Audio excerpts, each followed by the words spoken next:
Okay, hello everyone. Good evening, morning, or afternoon from wherever in the world you are joining from. It's Muhammad Ishan Dakhi with you from Hub of Finance Transformation. So, first of all, we warmly welcome you to this exciting webinar series. And today we have the second webinar of webinar series 2023, that is what CFOs learned in 2022 and how to get prepared for the future. And today, this is the second episode of our webinar series, and we are really glad and delighted to have with us in the room three globally renowned CFOs, Steve Roswell from United States, the Chief Learning Officer and the founder of CFO University, a seasoned CFO of more than 2 decades of rich corporate experience. Then we have with us Mr. Khalid Noor, joining us from Pakistan, also experience of more than 2 decades, CFO, ex-CFO of Novartis and Unilever, and also working in a large pharmaceutical company as a finance director currently. And we have with us Anand Soni as well, replacing Mohammed Al Rubi as one of our speaker. He couldn't join due to some emergencies at the last moment. So we have with us Anand Soni, who is also a seasoned CFO working in the UAE and the Middle East region for the last almost 20 years. A very rich corporate experience also he has. So we are going to have a great discussion and insights with all of you. As you can see, we have some amazing CFOs with more than 2 decades of experience, and they are going to share their insights and experience, what they have learned in 2022 and what challenges they face and how they are going to prepare for the future for 2023 and onwards. So that's what we are going to learn all from their own experience in the room. So thank you very much, Steve, Khalid, and Anand for joining us. Great to be here. Okay, thank you. So this is a 1 hour webinar, just for all of your information, just as a logistics and housekeeping item. It's going to be 1 hour webinar. And if you have any question during the workshop, please feel free to share your questions or any comments in the chat box, and we will try to take as maximum questions as possible during the Q&A session. And also, if you have any technical difficulty, please feel free to jump in. So the flow of the webinar is like this. Steve Roswell, he's going to share some of his insights from his learnings on 2022, that he interacted with the global CFOs and finance community, what he learned during his own experience as well during the last year. And then we will have a panel discussion between Steve Roswell, Khalid Noor, and Anand Soni, and I will be moderating it, where we will be asking them certain questions and we will be discussing it, and they will be sharing their own insights and experience as well. So this is the flow of the webinar during the next 1 hour almost. So without any further ado, now I would like to give the floor to Steve Roswell to start his presentation. Steve, over to you now. Thanks, Ishan, and it's great to be here. Love this group. The Hoff group is a strong group of really seasoned finance leaders. It's always fun to visit with Zishan and your team. So what I want to talk about is what we learned in 2022, and this comes from a lot of data that we've read, but also surveys we've done, and we're pretty connected to the global CFO world. And so we've we'll talk about that. I have in 6 categories, so we have 6 topics, and we'll jump right in. I only think I have 15 minutes, so I'm going to try to do a really speed learning. So the first topic we had is about people. And I'll go through 3 main areas that what I call themes in the people side. The second area is leadership. And we have some 4 main themes on the leadership side that we'll go into more detail on. The second area is leadership, Zishan. And the third area is development. So we'll talk about professional development and how some themes along that area they all interrelate. All these 6 areas interrelate. So we'll come back to different themes along the way. And the fourth area is, digital transformation, or transformation for finance teams. And the fourth area then is the fifth area is insights. And, obviously that's the future. We all know that is, but what does that really mean? And we'll take a couple seconds on that. And then we'll talk about process. And so how important that foundational piece is. It gets lost a lot of times in what we're doing, but it's really a foundation for these other 5 areas. So let's kick things off with the people side.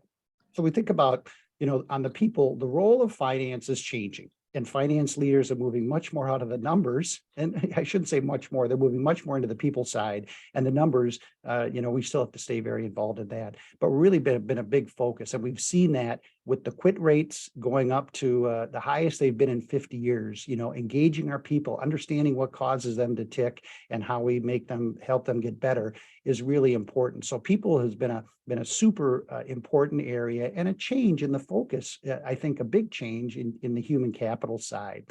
So we're moving much more towards human capital measurement. And what does that mean? I mean, do we understand what drives retention rates? Do we understand what our recruiting costs, our onboarding costs, our development costs? All those things that used to be kind of soft areas are now becoming really mainstream in the CFO suite, because we recognize that people and talent drive our businesses. So there's a big emphasis on talent management, talent leadership, and where I've seen a lot of that is in the different companies kind of popping up all around, kind of focusing, mirroring this human resource position with a CFO position. So CFOs are really getting married to the talent side of the business, which hasn't really been the case. We've been the numbers people in the past, and now I think we're shifting to that recognition that the people side is really important, and particularly engagement. How we're driving engagement has been a topic in 2022 that will continue to be super important in 2023 and going forward, is what drives engagement, because engagement drives retention. And with the quit rates that we've had, it's been really tough. The third area in the people area is coaches. So I'm still on people. I'll do a better job of signaling to you, Zishan, when to move on. But the coaches aren't just for athletes anymore. So coaching is coming into kind of mainstream executive leadership. And I think that the benefits of that are robust. In fact, the ACCA came out with a survey not too long ago, actually a report, and talked about coaching being a key resource. I think we're moving from this idea that the way for professional development is not only through things like what Zishan is putting on here, but also through getting personalized coaching and professional coaching from people with specific skill sets that may not be in the business or may not be in the executive. So on the people side, we're certainly moving towards more people orientation. Human talent measurement is becoming much more important, and coaching is something to be considered. And by the way, if you have coaching is kind of out of the cost structure, not really something your company's familiar with, developing a mentoring program is really another step in the right direction. So, and mentoring can be for everyone on the staff. So it isn't as expensive. It can be very informal, but it's really a helpful tool in the development. So that's the first area. We have people as one of the dynamic changes and what's happening in that space. The next area is leadership. And what we found in 2022 is that finance leaders and their staffs are super resilient, they're super dependable, and they're great to tackle a crisis. And this goes back 3 years, not just last year. But what I'll do is I'll give you 3 different areas. So leadership, obviously the most important area for and we teach the 4 pillars of accounting, finance, treasury, and leadership at CFO.University. And people say, leadership is kind of, again, ranks very high on what's most important for people, for CFOs, for their success. So we're prepared to tackle a crisis. There's 3 areas when you think about a crisis that CFOs really need to zoom in on and have been successful in the past year. One of those, first thing, margin protection. How do we protect our margin? Whether that's a volume, price, supplier, how do we use the components of our margin to protect margin, and what does that look like? So I think CFOs have been instrumental in that piece, which has not always been a core area for the CFO responsibility area. So margin protection, number 1. Revenue growth, then, once we protected margins, how then do we take advantage and create revenue growth? So that's kind of the second area of this resilient, how they've responded, how CFOs responded. And the third area has to do with the balance sheet, creating the liquidity and the capital structure that allows you to then take advantage of things during a crisis. So first of all, making sure you can avert the crisis with liquidity, and making sure you understand, how you would, liquidate your assets to create the liquidity you need to get through the crisis. So if you think about those first 3 things under, how the finance teams have really responded: margin protection, revenue growth, and then the balance sheet side, making sure there's the liquidity to survive a crisis, as well as take advantage of what's left afterwards. So that's the first area into leadership. The second area of leadership that we found is this whole idea of creating a successful work from home environment. And that, that still plays in as we're still trying to figure out what's best for the employee and what's best for the company. And so the leaders who can crack that code will retain a great workforce, they'll attract a great workforce, and they'll still get a lot done. And again, that, the big issue, and we did a survey, and 50% or 58% of the CFOs and finance leaders we polled, of over 200, said they save an hour a day by working from home. Huge number. Now, some of the people would say, hey, have you been as productive in that hour? And so that's where the big, where we have to be able to assess is, what's our culture? Do we need people next to each other to really thrive? Or can we work disparately and from home and attract, a global workforce that can be really productive? So I think that's a huge, that card still, we haven't solved that puzzle yet. And so I think that's a really important area for CFOs. And by the way, CFOs did an incredible job kind of moving from a work from home environment during the pandemic. It happened very quickly. I was shocked at how that transition occurred, how quickly and effectively CFOs were able to do that. So I think finance is really positioned well in the work from home environment. The third area under leadership is an effective creating this finance chiefs and their people need to be well-rounded business executives. And this really has to do with three different areas. And Andy Burrows where's he? That's embarrassing. I can't remember where Andy's from, but you might know Andy Burrows from Supercharged Finance. And he's got three kind of areas he talks about. One is business acumen, which is really important. So we need to grow our business acumen, get above the line on the balance sheet, go above that, go into the people side of things, kind of areas that we always haven't been maybe that familiar with. And then create tools and techniques. So improve business acumen, use our tools and techniques effectively under all parts of the business, not just the balance sheet and the P&L and the financial piece, but also analytics or into other areas, your CRM, exploring your CRM and getting more holistic in the way we use our tools and techniques. And then the behavioral skills, how we interface with people, how we deal with our board, how we deal with our executives, how we deal with our people are becoming much more of a focus and much more important on the leadership side. And then the fourth area and last area under leadership is how we deal with the CEO and the boards. And so that's become really important. It's become clear that CFOs have been and finance leaders who have been relied on in this crisis to get us out of the crisis. So there's kind of four areas under that I'll talk about real briefly. On things to, what to focus on during these crises. And what I've seen is the really strong CFOs, they put a people first focus. So I was protecting the people and making sure that they were safe and then, and how they survive under this. So that was number one. The next thing is leading the risk management practice. And we'll see this come up a little bit later in the discussion too, but risk and mitigation, making sure we're doing that. And then the liquidity piece, making sure that we're liquid and we have the capital to survive these crises. And again, I think this is 2023 given 2022 gave us the tools to do all this. Now we need to exercise those tools to make our businesses better. Whether we face a crisis or not, we now have the tools to do this, which is really valuable. So making sure liquidity, and the last area we talked about earlier, margin management. So making sure that we're properly managing margins, given the current supply chain issues or whatever it might be, pricing issues, inflation costs, all these things that are hitting us, really important in those areas. So that's people and leadership we've covered. The third area is development. So professional development, the first thing about professional development, again, this is a retention strategy for you to grow, but also for your people as a retention strategy. And by the way, it really helps the business too, with people get smarter. So, having a guide to develop your team is critical. So understanding, matching up the needs of your business. So this is where strategy comes into play. What are the future needs of the business? Matching that, what's the skills of our staff? And this is, I may say this more than once in the next 10 minutes, but CFOs and finance teams are notorious for being leaders in cost control, right? We want to be the leaders. And how do we do that? We show it by example.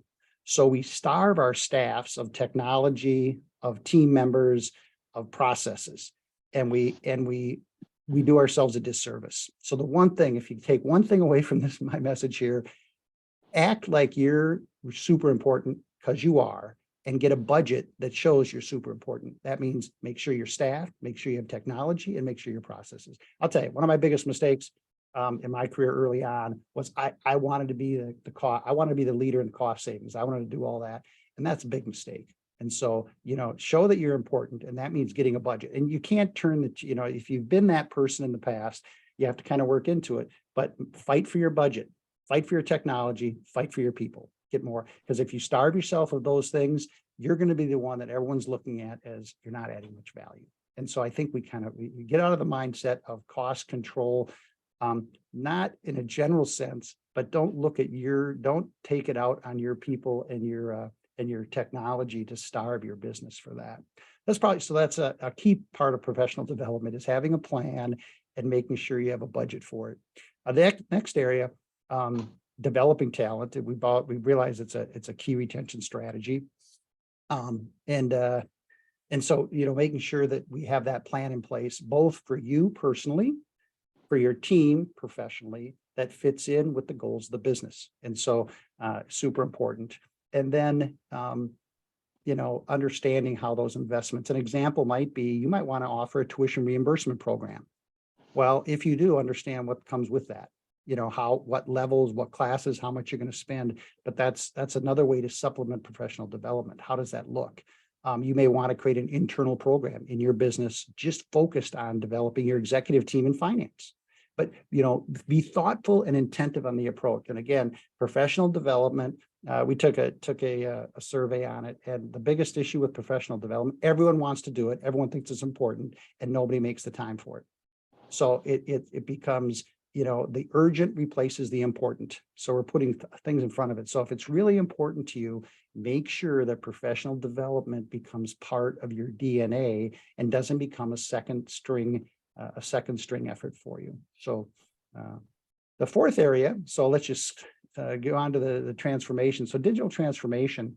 I love the name, or finance transformation, but everyone has kind of a different view of it. But let's think about what's happened in the past. I mean, we just in the last 3 or 4 months, we've seen Chat GPT just grow. AI has just become the focus of the world, right? I mean, we're all absorbed in what that means. Not sure exactly how to use it, but that's digital and analytics. That's where we're going.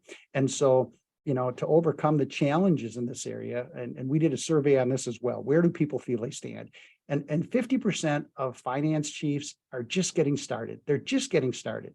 30% have started but haven't made any progress. So 80% of us would say, we're just putting our toe in this water. So don't worry if you're not kind of have this fancy plan in place. That's, it's going to come, but you have to keep working on it. You have to make this a priority, because everyone knows it's important.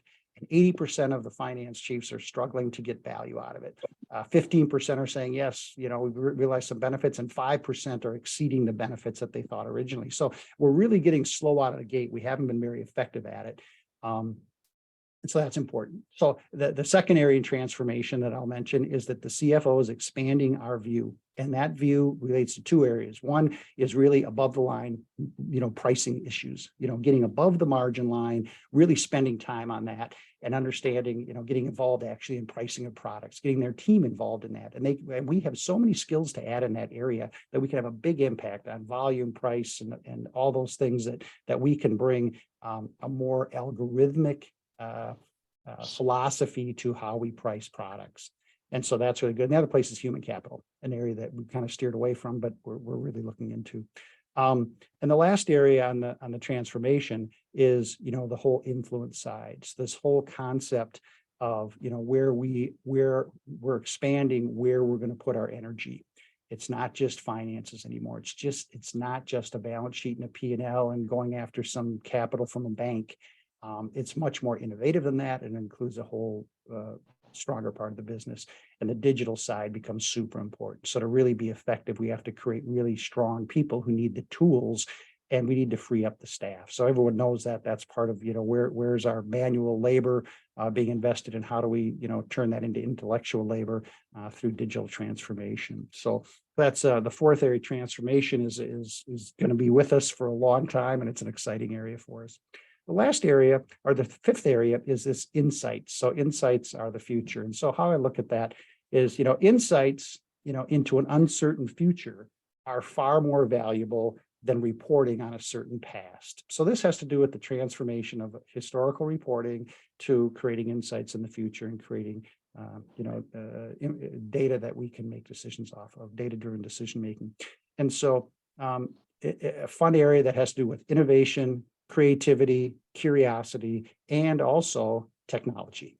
So we have to take the technology piece and wrap that in. But what a fun area for us to kind of grow. And you think about, going from static planning and forecasting to dynamic planning and forecasting. And that's where the world is going, because so if you're still working on budgets and that's your main focus every month is comparing something to a budget, you're probably a little out of date. If you're using last year's compared to this year's numbers, you're probably a little out of date. We should be looking at current situation with, what's actually happening, our current expectations with what's actually happening, and adjusting for that. Because if we're looking for last year's, we're really looking through the rearview mirror whenever we're using that other data. So kind of moving everything towards a forward-looking focus is really important. So you can measure your team on this. What are you measuring against in your metrics? What are you using as your benchmark?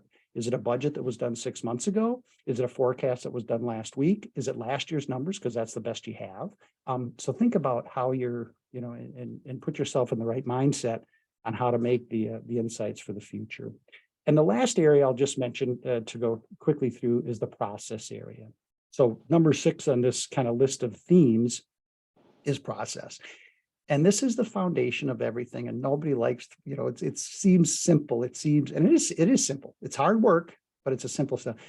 Really understanding the steps you go through, whether it's all your, procure to pay, your collection process, your inventory process, whatever that is, understanding how that process works and finding efficiencies in it is going to, and not just technology necessarily. A process review should be done before you bring the technology. And so you can see where you're going to have the hiccups. But it is work, and that's the problem. Is it takes work. It's not super hard work, but it's super rewarding work if you can get to it. If you get this foundation of processes right, then you're set up for all those things that come before. Improving the people side of things, creating more leadership skills, skill development, because now you have time to do that. Transforming the business, because now these processes are in good shape. You're not mucking up the process when you put in a new technology where your processes don't work, and then creating more insights, obviously, from those other things. So I'd leave you with these 6 items as kind of key areas that were challenges for CFOs last year. Many CFOs overcame and are using to leverage their 2023 performance for this year. And we can take questions on that. I know that you've got a number of other things, Ishan, so I'm happy to take questions on more specifics on this. And I'm not really following the chat very much as I gave the presentation, but I'll try to get to that. Okay, sure. Thank you very much, Steve, for sharing your insights. Really appreciate your insights that you shared. The question, I think there are audience joining from different countries. First of all, I can see from Qatar, Israel, Indonesia, Pakistan, and many people joining us on our YouTube live. So that we can't see them here, but they are joining us. So we can try to take their questions as well from the social media. So one question I think, Steve, we can have, and then we can move to the panel discussion. So the question is, what's the role of CFO in increasing social and mental resilience and of workers, of the workforce or the organization?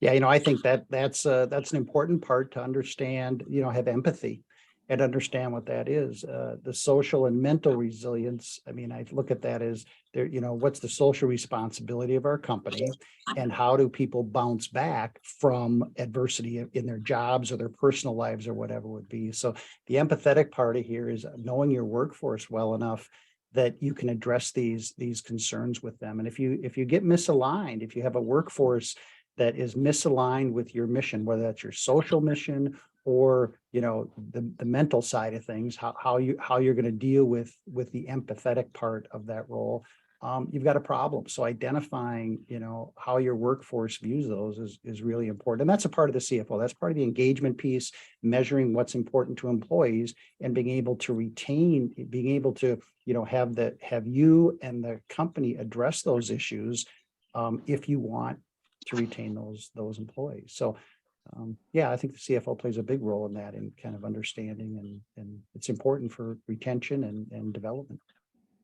Okay, that's great. So this question was from Shemuel, if I pronounce his name. I believe joining from Israel. So I think we can get some further question during the Q&A session, and let's move on to our panel discussion. To some questions we have from our panelists. So this is, I think, about the CFO University. There is, You could just go through that quickly if, sure. in the interest of time. You Okay. guys can all look us up at www.cfo.university. So CFO University, as you all know, maybe who are joining for the first time, our training partners as well, and we are delivering a couple of training coaching programs for the last 3 years. In fact, from the date of commencement of Oft Academy, CFO University joined our hand from very start, and we are working very closely in our collaboration. So the panel discussion, let's jump directly to our panel, to the question to our panelists, Sir Khalid Noor, Anand Soni, and Steve. So the first question that arises is, what were the top 3 challenges faced by you being a CFO, lessons learned, and how did you navigate them in 2022? So Khalid Noor, if we start from you. You want me to start, did you say? Right. Good evening. Good evening, all. Thank you, Zishan and Steve, for organizing such a very important topic for the finance leaders. I would like to share my experiences. Never in my life before, I think I've gone through such a period of uncertainty. And we used to talk about the VUCA world, that it's volatile, uncertain, complex, and ambiguous. I think we all saw that in the last 2 years, and first starting with COVID and then post-Ukraine war. It has created a havoc in terms of the business outlook. So things have really become very, very complex and very challenging for the business, and at the same time, very challenging for the finance team. So the 3 challenges that I personally experienced were, of course, the financial risk that we are exposed to as businesses, the supply risks, and I'll talk more about it, and the customer risks. So in terms of financial risk, that we saw that high inflation. So never before we saw such a high rate of inflation at the global level, and that pushed the interest rates that we never saw before. And it also put some countries like Pakistan under country risk, default risk also, because of the imbalance that the oil prices put in a lot of pressure on the balance of payment. And that in turn created a rupee devaluation. So overall, it was like a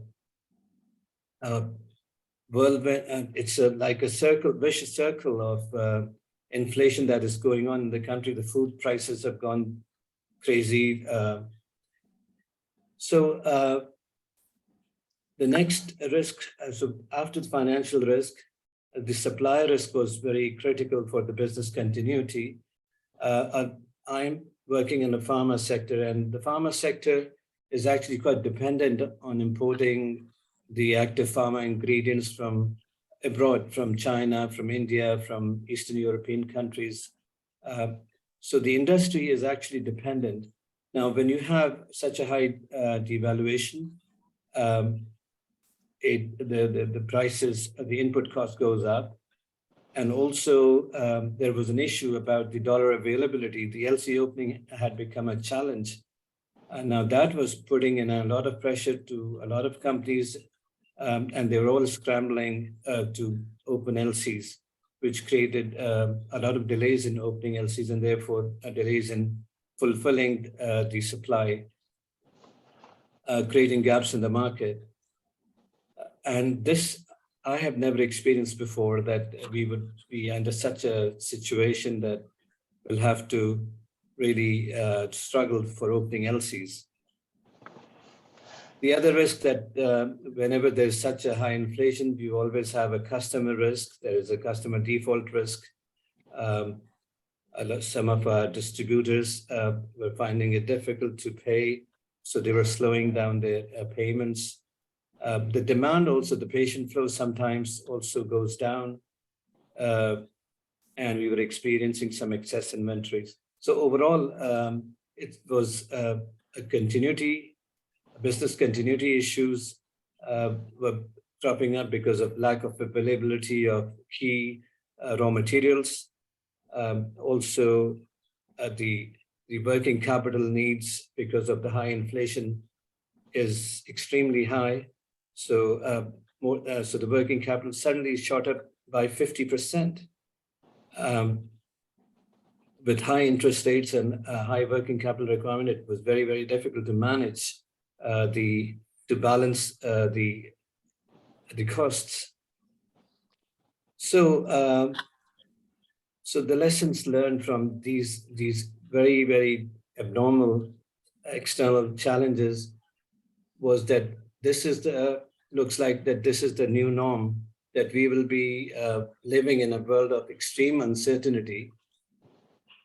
And what we need to survive in this very difficult situation is to constantly be aware of what's going on in the economy, in the business, in the industry, and globally, and how it's going to be impacting in your business. So the risk management becomes very, very important. And there is the need for putting information together very, very quickly. So the finance people team are under a lot of pressure to update forecast. So previously we used to do like quarterly updates, but nowadays it's monthly, and sometimes it's every 2 weeks we have to update our forecasts. So in terms of various actions taken, because we looked at our, so I have about 70 to 80 key brands which are being promoted across the portfolio on different disease areas. So we looked at, so the finance team actually looked at that in terms of limits in availability of funds and in availability of dollar, how should we prioritize the business? So we actually did a kind of BCG portfolio analysis, whereby we actually analyzed our portfolio into what are the most profitable brands, what are the cash cows, what are the low profit brands, and which brands are actually making a loss. So this was appreciated by the leadership team, and we actually put a stop to, unless those brands become profitable, we will not be investing behind those brands. And about 15 brands were kind of put on hold. And there were certain question mark brands. So a portfolio analysis was done. We looked at we actually undertook a strategic review of the revenue model that we are currently having across various segments, and see which ones are more profitable and which ones are less profitable, and focus on where there's less funds tied up and which are more profitable, which is our prescription business, which are generally on cash terms as opposed to long credit on government sale. Similarly, new export markets are being developed so that we can tap into tap into dollar-based revenue. So all in all, the finance team has been under a lot of stress, but I think it has been a great learning for all of us to become more agile and to use more better tools which are now available. So a lot of my finance FP&A team actually started using more Power BI in analyzing and visualizing and presenting data. I personally was asked to lead the strategic review. So we had an offsite 2-day workshop whereby it was a great experience for me, whereby we looked into what's happening in the industry, what's the internal analysis, what's our external analysis. So and we're looking at some new growth ideas, brand new growth ideas. So all in all, this experience of this economic crisis has actually made us relook the finance function. We are actually restructuring. We're putting more resources into sales and marketing. More finance people are going and working with sales and marketing people in customer support. We are also working with supply chain team effectively and giving them the most up-to-date cost. So current replacement pricing is the decision tool that we are using. So material margin is the key to making all business decisions. No allocation, purely we've set benchmarks for material margin for each segment of the business. And I think this is something new that we have done, and it is also being appreciated that this is the right way of for decision making. So contribution margin analysis has been very helpful. What I think is most important is the agility that Steve has been talking about. That finance team has to be far more agile. They cannot be comfortable in their reporting roles anymore. And they have to use all analytics, and so that the decision making is based on data. And the other thing very important is that the finance team has to be far more closer to the business than in the previous days. And business acumen has to be much more sharper and much more understanding. So we have to hold hands with our marketing team, with our supply team, and really understand their challenges and their issues. But also important is that we also understand issues faced by our customers and our vendors, because both of them are also facing a lot of challenges, economic challenges that we currently are facing. Right. So a lot of vendors have started increasing prices, and we are looking at ways and means as to where we can actually defer price increase, or where we can actually save some, look at the various specifications of the product, and those which are not necessary, we are doing away with that. We're looking at, so all in all, very exciting, very stressful, but a very learning experience that we are going through. I think it's the finance team will come out much more stronger out of this economic challenges that we're currently facing. Yeah, thank you very much, Khalid. I think this is the beauty of this webinar. Like, we have CFOs from different regions, so you shared the challenges that are more specific to the country, like Pakistan and the Asia region, like inflation, currency devaluation, and of course the COVID and the Russia-Ukraine war. Its impact, it has a global impact.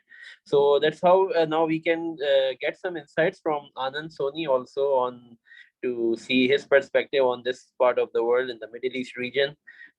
What type of challenges specifically he faced as a CFO and the lessons learned. Anand, if you can please share your insights.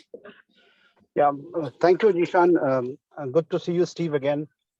So, it's important to understand when 2022 started, there was a guarded optimism generally, and we were all believing that we have actually come out of COVID, and that was true as the things progressed. But the COVID years definitely changed the way CFOs, and you find the concept of the business CFO coming up, where the CFOs were expected to go more into the business nuances, which was a good thing. But then when 2022 started, and then when there was a guarded optimism, I could see three changes, right probably from the first quarter of 2022 right till the end.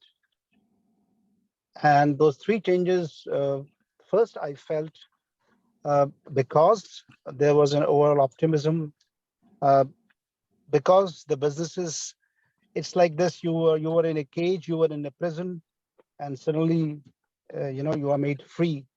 So you wish to do whatever you couldn't do. I'm relating to the COVID years. So the businesses also felt the same thing, to do what they couldn't do. in 2020 or in 2021. So the expectations from the ownership board, rightly so, when I look back, went up.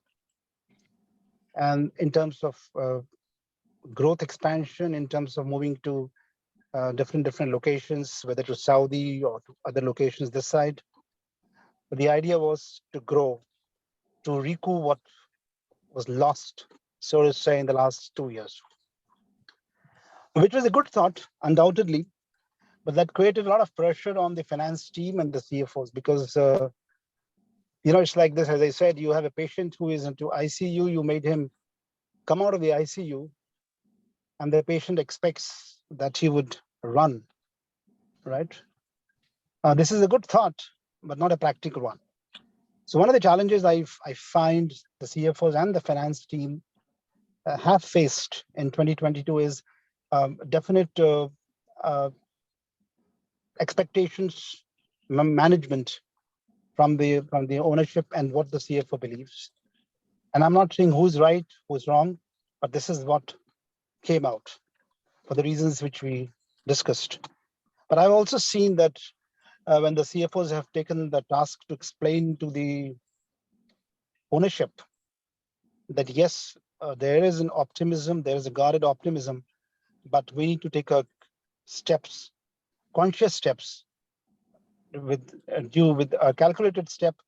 The ownership have also listened. But yes, this is the first challenge. The second challenge, which I have seen again in the whole 2022, has been on the people front, because there have been new openings, there have been new opportunities.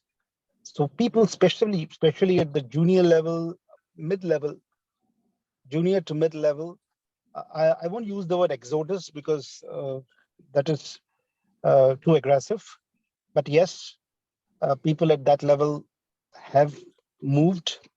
So in terms of the overall stability of the finance team has been under pressure because people have moved a lot, in my view, especially at the junior to mid-level in 2022. At least I can talk about UAE and the Middle East because the roles have come, because the economies have progressed. Now, and that has really created a pressure on the CFOs because when you have a turnover of people in your department, eventually people are important and it gets on you. So I felt people management for the CFOs have been a challenge. I mean, I've seen organizations, I've heard stories, and I've seen myself that in many places you will find there was a complete, the whole finance team has gone to different places. So you have a challenge to have a new group finance team or to have a new finance team handling the businesses, which is always a tricky task.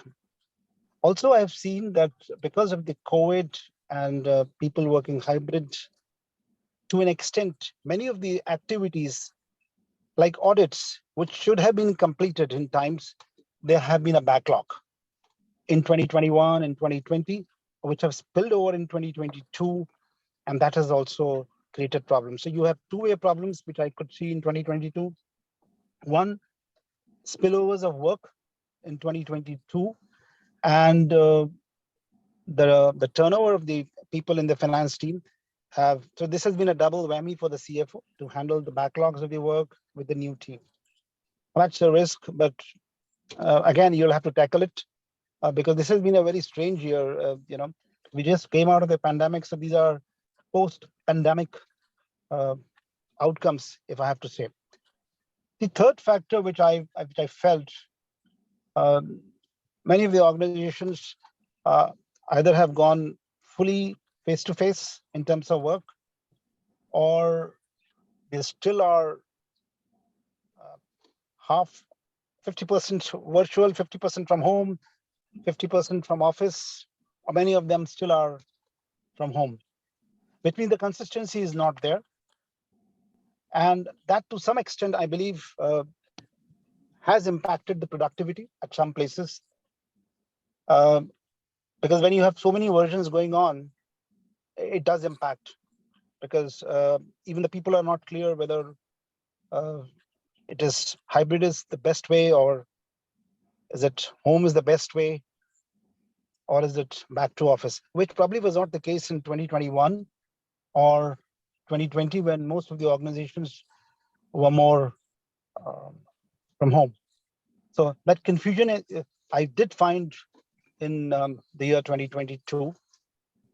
But if you really ask me, this year, I believe we are far clearer. There's a clear path comparing to 2022 when I look at these challenges. And I believe that with the new growth, at least in this part of the world, things are there for a better future. Of course, you have new compliance laws coming up. You have new corporate tax laws coming in UAE. Those are different challenges which we as finance professionals will face. But certainly the three challenges which I have seen, which have impacted to a great extent the work and the productivity of the finance team, we have crossed those. We have crossed those challenges. Of course, the challenges will continue, but these will be different challenges. And I'm pretty optimistic for this 2023. Right. Thank you very much, Anand. I think for sure you really brought some great points. So, Steve, if you would like to add anything on the top of what Anand and Khalid shared more from the US perspective. Well, what I'll take, I kind of gave you my 6 perspectives, so I'll go a little bit different way on this, if you don't mind, Zishan, and talk about my career challenges. So this is something from over a pretty lengthy career. The first one is humility. My top challenge, I was a rock star for 9 years in what was called the grain division for a commodity trader in the US here, big commodity trader. And I really thought a lot of myself.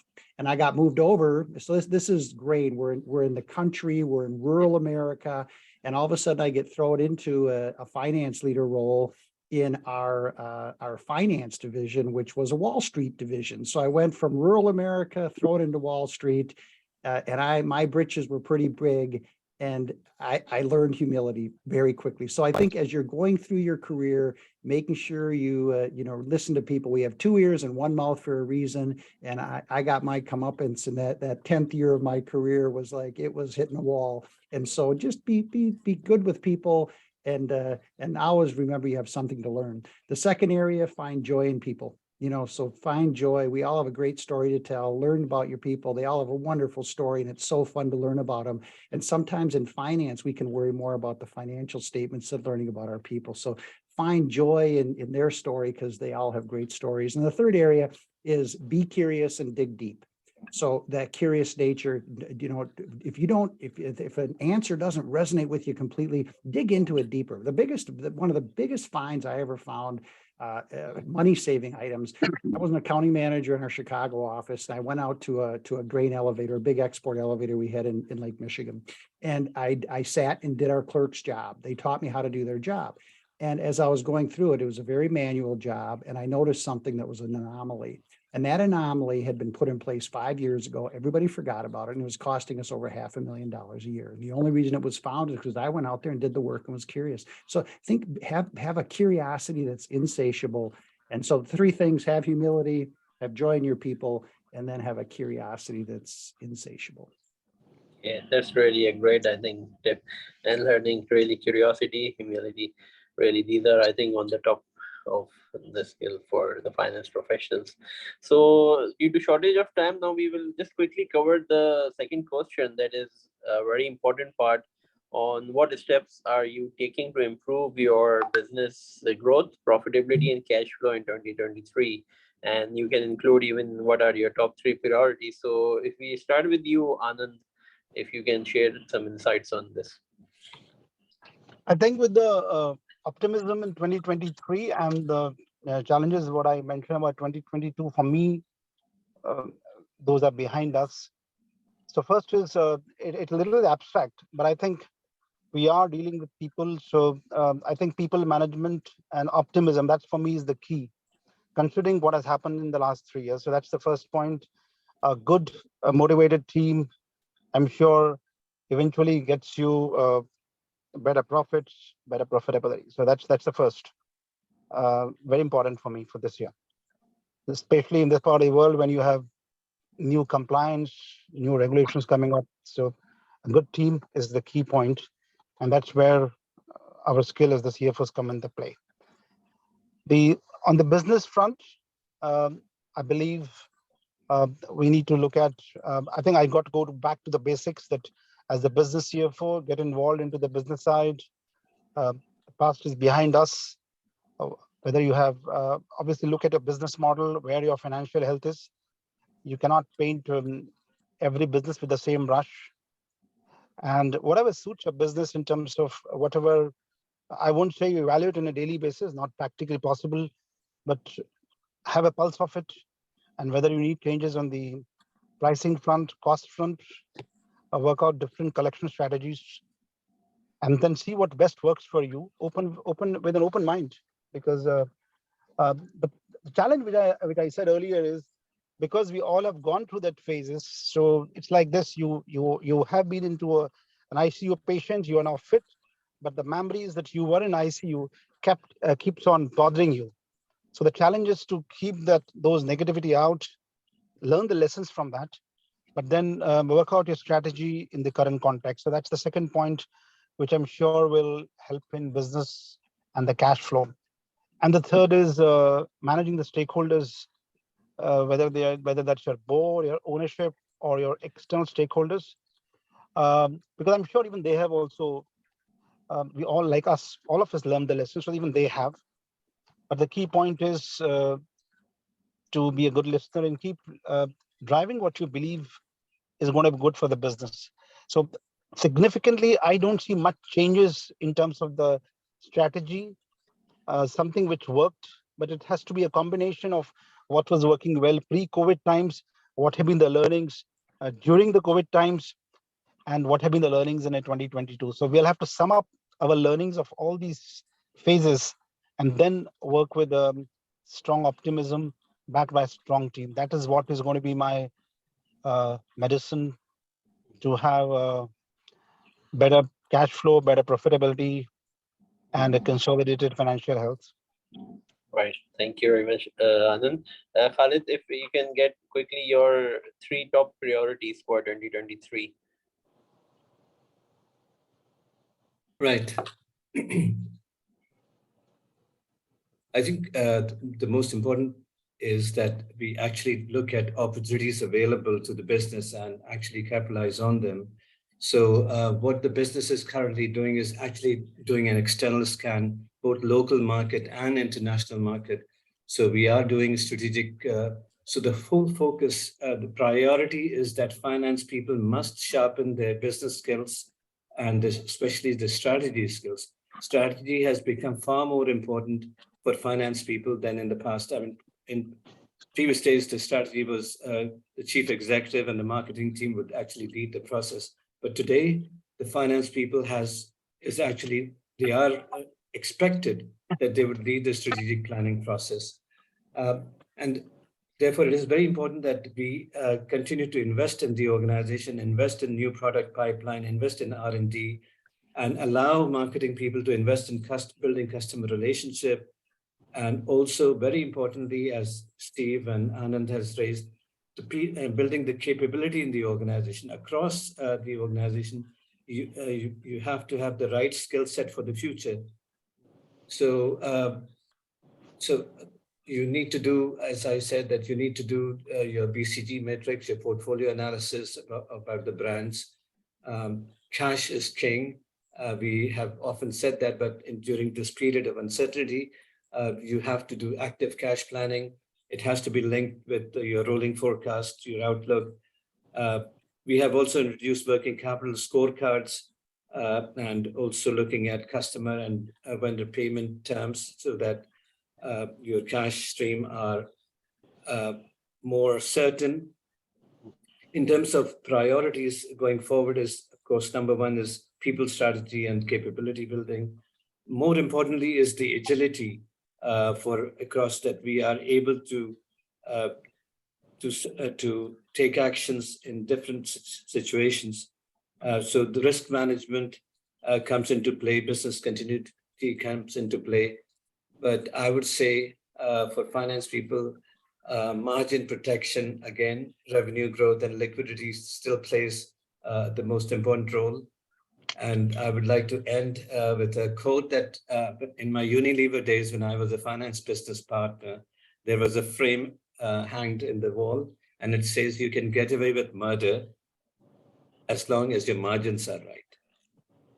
Because the margins are the basis of the brand valuation. So you can't allow margin erosion on premium brands, and you have to find ways to protect the margin. So that is all from my side. Thank you. Thank you very much for sharing. I think the talent development is really the top priority because of the skills gap, and the world is changing so fast that even the finance team, they need to reskill, upskill themselves. So really, I think the talent development is on the top priority. So just for the sake of time, the last question I would ask from Steve regarding, I think you already covered some area on the transformation side, but as you are interacting with lots of finance thought leaders throughout the world at the CFO University. So if you can highlight some of the digital transformation trend, and specifically in which area, if you can focus, Steve, like is it FP&A, accounting, treasury, which are these functions which are Yeah.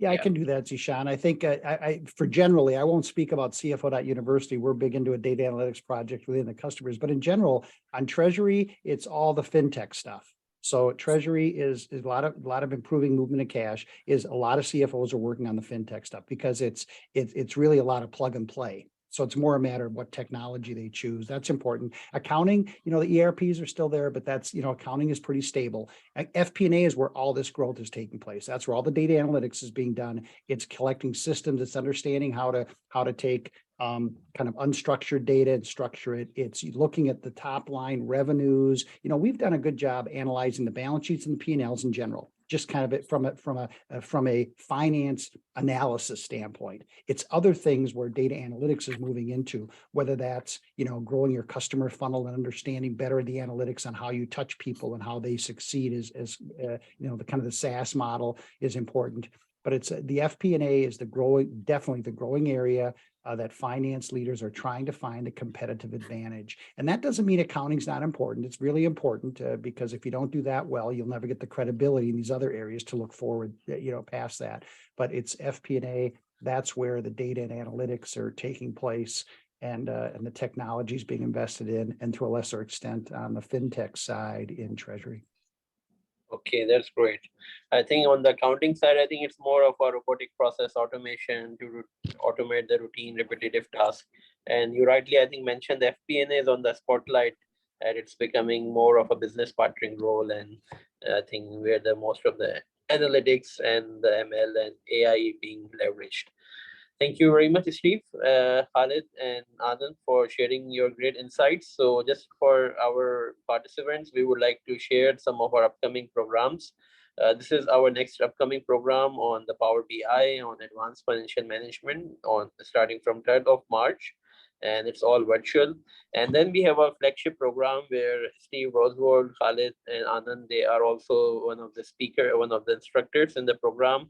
So we are starting the second batch of this program from 29th of April. It's a very comprehensive program covering different areas. You can see strategic business partnership, leadership, digital transformation, analytics, performance management with a range of electives as you can choose as per your requirement. And then we have Steve Roswell who worked with each of the participant on personal development plan as well as on the coaching side as well.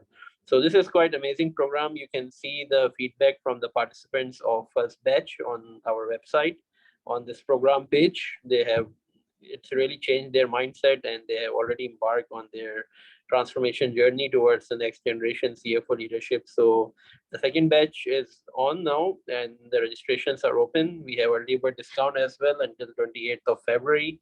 So if you would like to join us in this journey, you can contact us and we can give you further details as well. So now I think it's all done from our side. If you have any questions from the audience, please feel free. I think already we have past 1 minute, but we can take 3 or 4 minutes more if you have any questions to cover, so we can try to answer it. please just drop in the chat box, or I can check in the social media as well if anyone have any comments or questions. Okay, just let me drop down. Okay.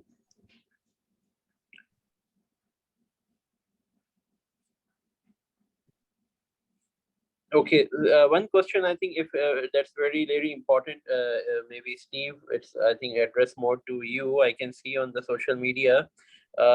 What finance professionals should focus more on in terms of skills development? If you can guide them, which areas they need to focus on in terms of all this development, technological disruptions, in order to be competitive.